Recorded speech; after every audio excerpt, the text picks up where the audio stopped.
Welcome to the deep dive. So, you're probably here because you've heard about credit repair organizations, right? Wondering if they can genuinely help or how to avoid scams. Exactly. And it's a valid concern, your credit score. Yeah. It affects, well, pretty much everything financially. Totally. So today, our mission is simple. Help you figure out the difference between legitimate help and potential trouble based on what we know. Yeah. Well, let's break it down. These credit repair places, basically, they claim they can boost your credit score. They do this by going after negative items on your credit reports. For a fee, of course. It sounds tempting, doesn't it? Especially if you've got some dings on your report.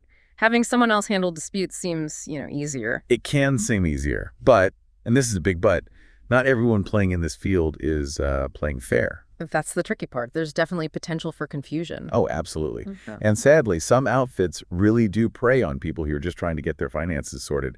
That's why knowing the warning signs is so important. Okay, so let's get right into it. What are those immediate red flags? The things that should make someone pause and think, wait a second. Well, a huge one is hearing these wild promises. Like, we guarantee your score will shoot up 100 points in a week. Right. That just screams too good to be true. Instant skepticism needed there. Definitely. If it sounds like magic, it probably isn't real. What's another big warning sign? Another one is if they claim they can get any negative item removed from your report, doesn't matter if it's accurate or not. Suggesting they have some, secret trick. Kind of, yeah. Or maybe hinting at things that aren't quite above board.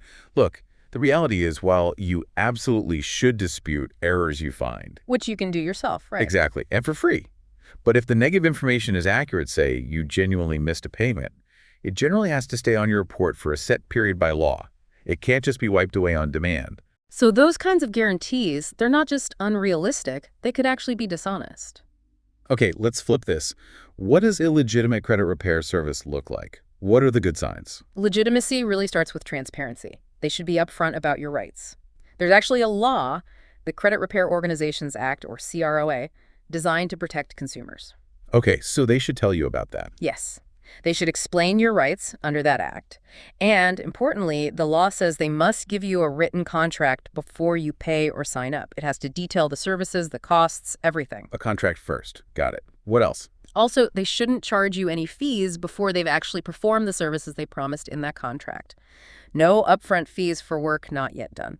That seems like a key protection. It is, and tying back to what we said earlier, they won't promise specific score increases. They know they can't guarantee that. Right. So it sounds like the good ones focus more on the process, on helping you understand things, rather than selling miracle cures. Precisely. Education and a clear process. And it's crucial to keep reminding ourselves, you, the listener, can do a lot of this yourself for free. Absolutely. You have the right to get your credit reports, from Equifax, Experian, TransUnion, the main bureaus.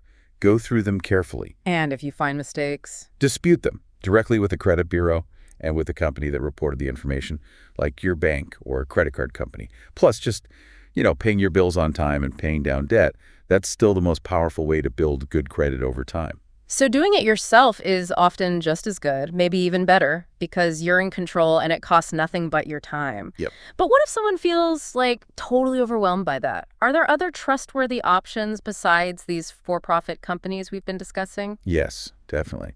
Consider looking into nonprofit credit counseling agencies. They often provide similar help, like helping you understand your report, budgeting advice, maybe even debt management plans. And they're generally more reliable. They tend to be more affordable and trustworthy. Yeah. Their main goal is usually your overall financial health, not just trying to quickly fix a score for a fee. Okay, that's a great alternative to keep in mind. So, boiling it all down, the key advice seems to be, do your homework first. Know your rights under that CROA law, like getting the contracts, the right to cancel. Right.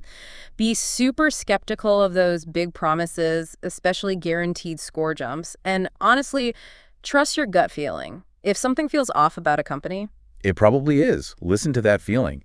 There really aren't any magic wands or secret backdoors when it comes to credit repair. It mostly takes time, paying attention, and fixing the actual financial habits that might be causing issues. That really clears things up. Understanding this landscape is key to protecting yourself. It's all about making smart choices. Couldn't agree more. So here's something to think about as we wrap up. Knowing that you can take these steps to improve your credit on your own, what factors would genuinely make paying for professional credit repair seem like the right move for you? Definitely food for thought. Thanks for joining us for this deep dive. If this podcast helped you, don't forget to like, comment, and subscribe. Your support helps us keep making these videos. Thanks for watching.